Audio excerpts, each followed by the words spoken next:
Quindi lasciamo la parola a Ilda Curti, oltre appunto a quello che abbiamo già detto prima e come ha detto la dottoressa Foracchi, è stata dal 2006 al 2016 assessore della Giunta Comunale di Torino, occupandosi di periferie, progetti di integrazione, arredo urbano, riqualificazione dello spazio pubblico, ha numerose pubblicazioni, insomma ovviamente sulla materia, ci sono anche dei video molto interessanti che ho ascoltato recentemente, quindi diamo a lei la parola anche insomma, per gli stimoli che ci sono stati fino ad ora. Grazie. Grazie mille, sì, ho un'età e quindi ho fatto tante cose. Diciamo, continuo a fare fatica a spiegare a mia mamma che cosa faccio e cosa ho fatto nella vita, ma quello credo che sia il destino di molti di noi. E sono laureata in filosofia, questo è il mio segreto nascosto. E quindi quando sentivo parlare prima di Filia e di Aristotele avevo dei brividi di piacere, perché nonostante io abbia abiurato dalla filosofia entrando nel mondo, il mio sguardo è uno sguardo che ha a che fare moltissimo con quell'approccio, quindi sono molto contenta di aver sentito. Io provo a proporvi un punto di vista, riflettendo sulla parola amicizia e del fatto che comunque qui stiamo parlando di una relazione con un territorio, con una comunità. Io vorrei parlarvi di linee di crescenza. Le linee di crescenza io ho scoperto che esistono un po' di anni fa, quando mia figlia si è fratturata una linea di crescenza, era piccola. Le linee di crescenza, mi spiegò l'ortopedico, e mi scusino i medici in sala se sono imprecisa, ma mi spiegò l'ortopedico, sono quei tessuti molli che i bambini hanno alla fine delle ossa lunghe, cartilaginei, che sono pronti a diventare ossa man mano che crescono, però sono flessibili, delicati, perché se crescono male le ossa saranno storte. Quindi se si induriscono male le linee di crescenza non si torna indietro, si rimane storti, da grandi si farà fatica a camminare. E quindi con il mio sguardo urbano mi sono detta che le città hanno linee di crescenza, siamo pieni di linee di crescenza, il quartiere Santa Croce è una linea di crescenza, i luoghi delle città sono linee di crescenza, sono linee di crescenza le periferie, sono linee di crescenza i cortili delle case popolari, sono linee di crescenza quei luoghi dove si coesiste faticosamente e brutalmente in un mondo che precipita tutto nello stesso marciapiede. Ed è lì che si sperimenta contemporaneità, che si sperimenta una visione di futuro. Le linee di crescenza sono i luoghi meticci dello scontro, del cambiamento. È la città che io chiamo la città che puzza, no? Che esprime contemporaneità, anche di forma fastidiosa. Però è anche quel luogo, sono quei luoghi dove si sperimenta creatività, capacità di adattamento e relazione, dove esiste tutta la creatività della nuova relazione che si deve rimettere in gioco. Ed è inutile negarlo, non possiamo far finta di vivere in un altro mondo. C'è chi sta con gli scarponi chiodati dentro le linee di crescenza, c'è chi sta violentando continuamente le linee di crescenza, che le usa, le manipola, le enfatizza, che produce continuamente delle microfratture che poi cresceranno storte, che distorcano e cristallizzano intorno alla paura, all'esclusione, perché non è vero che siamo tutti inclusivi e siamo tutti generosi e tutti disponibili, anzi non lo siamo, e più ci si cristallizza intorno alla paura dell'altro, meno la disponibilità di costruire relazione si manifesta. E sappiamo anche che questa mancanza di disponibilità è uno straordinario laboratorio di consenso, perché dobbiamo anche parlare di politica. La politica c'è la polis e quindi c'è la politica. Ecco, allora io penso che l'enorme responsabilità che abbiamo tra le mani sia quella di abitare nelle linee di crescenza. C'è una parola che io non sopporto, ci sono tante parole che non sopporto più, una di queste è periferie, l'altra è dobbiamo portare il bello in periferia, ci sono un po' di parole stanche, parole usurate che abbiamo, credo, la responsabilità di risignificare. E allora penso che ci sia un'enorme responsabilità nell'abitare. Ah no, l'altra cosa che non sopporto è dobbiamo ripartire dai territori, cioè? In che senso? Vabbè. Comunque ce ne sono tante. Ecco, penso che ci sia un'enorme responsabilità nell'abitare le linee di crescenza, cioè dobbiamo, diciamo, provare a indurire le linee di crescenza cercando di riallineare i pianeti in una cosmogonia che rimetta al centro l'umanità, la sostenibilità, i diritti, l'uguaglianza e l'inclusione, la democrazia delle opportunità, perché se non facciamo questo rischiamo di essere come quelli che si raccontavano le storie, come il Decamerone che si raccontavano le storie davanti al camino mentre fuori c'era la peste, perché fuori c'è la peste e noi stiamo uscendo anche da 3 anni che ci hanno costretto a prendere atto del fatto che fuori e dentro c'è la peste.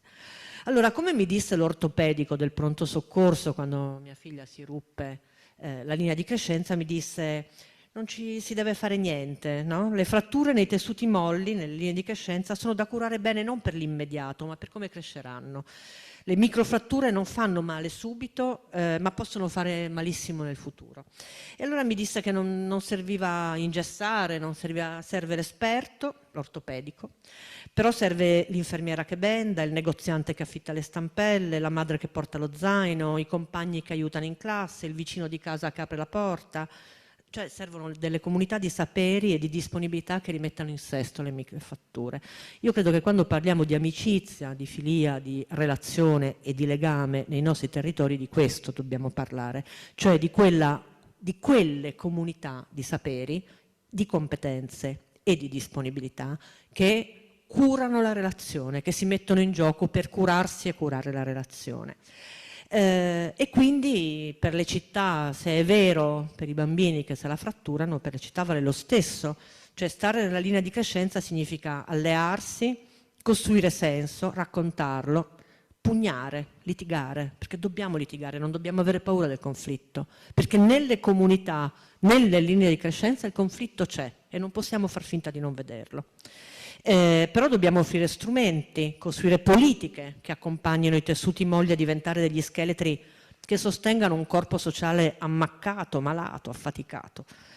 Quindi abbiamo bisogno di processi che riattivino i tessuti lacerati delle nostre comunità. E qui vorrei, e poi la smetto, però sottolineare l'ambiguità di alcune parole che usiamo. Lo stesso termine rigenerazione è un termine ambiguo, a seconda di chi lo pronuncia ha significati diversi. Lo possono pronunciare, anzi adesso va un sacco di moda, come integrazione, va un sacco di moda rigenerazione, tutti fanno rigenerazione, anche chi fa consumo di suolo, insomma, però rigenera. Però è una parola appunto ambigua, polisemica, che ha molti significati. Però ci sono altre parole che hanno bisogno, io credo, di essere disambiguate per depotenziare il portato retorico di queste parole. Sono parole che vengono definite calamite semantiche, no? A seconda del significato che gli viene attribuito disegnano visioni di società tra loro antitetiche. E allora le 2 parole che vorrei proporvi come necessariamente da disambiguare sono la parola comunità e la parola identità, che sono 2 parole che hanno indurito le linee di crescenza, che hanno di volta in volta fatto crescere ossa storte. Se ci pensate, la parola comunità e la parola identità in italiano si pronunciano, si declinano allo stesso modo, sia se si intendono in modo plurale, sia se si intendono in modo singolare. È un mondo diverso se si parla dell'identità dentro una comunità o delle identità dentro le comunità. Sono mondi diversi, sono visioni di mondo diverso e anche visioni di futuro diverse. L'una, in senso singolare, la comunità, l'identità, è una parola armata, sono parole armate, che disegnano un dentro e un fuori, come dicevano i romani, un limes, cioè una frontiera, un muro, un confine, che non è limen, che non è soglia, che non è attraversamento, ma è la frontiera che lascia fuori. E invece noi abbiamo bisogno di declinare queste parole, intanto di disarmarle, di renderle delle parole pacifiche, delle parole di pace, che vuol dire però costruire confini porosi da attraversare, perché l'incontro con l'altro, l'incontro con l'alterità è e diventi linfa, nuova relazione e quindi nuovo capitale sociale da investire in una città. È un processo faticoso perché non avviene spontaneamente. Chiunque si sia occupato delle linee di crescenza sa che bisogna pugnare, avendo chiara la bussola etica, i valori per i quali si sta intervenendo. Quindi identità e comunità, invece, se le decliniamo al plurale, possono essere riarticolate intorno ai luoghi, agli spazi porosi delle città, che ci sono, anche se non li riconosciamo, non li vediamo, oppure sono larvali. Ed è in queste, che io chiamo le faglie telluriche, di questi corpi sociali che troviamo dei nuovi abitanti dell'urbano, dei nuovi abitanti delle geografie umane del terzo millennio, perché faccio anche fatica a parlare di urbano e di periferie, perché in realtà abbiamo una profonda crisi di tutte le geografie umane del terzo millennio, che siano le aree interne, che siano le terre alte, che siano le periferie. Cioè, il tema è come ridisegnare un sentiero, una traiettoria di futuro, anche esile, lieve e parziale, però che riesca di volta in volta ad andare un po' più in là, no? Oltre il limite, che ci spinga oltre l'idea delle piccole patrie identitarie e rancorose. Perché se decliniamo la parola comunità in senso singolare, il rischio di ricostruire o delle comunità artificiali o delle comunità di quelli che si vogliono bene significa davvero lasciar fuori tutto quello che, diciamo, Bonomi nel suo bellissimo saggio di 15 anni fa, che Sotto la pelle dello Stato descriveva come le comunità del rancore contrapposte alle comunità della cura, le comunità buone contro le comunità cattive. Ecco, in tutto questo c'è la necessità di ricucire legami e di non creare contrapposizione tra le comunità buone e le comunità cattive. Lasciandovi quindi con queste riflessioni che spero che vi possano essere utili. Io credo che il mestiere, io faccio la rigeneratrice da molti anni, mi occupo di queste cose da moltissimi anni con punti di vista diversi, ruoli diversi, adesso non più istituzionalmente politici, però lo sguardo politico, si nasce con lo sguardo politico come si nasce ricci o biondi, no?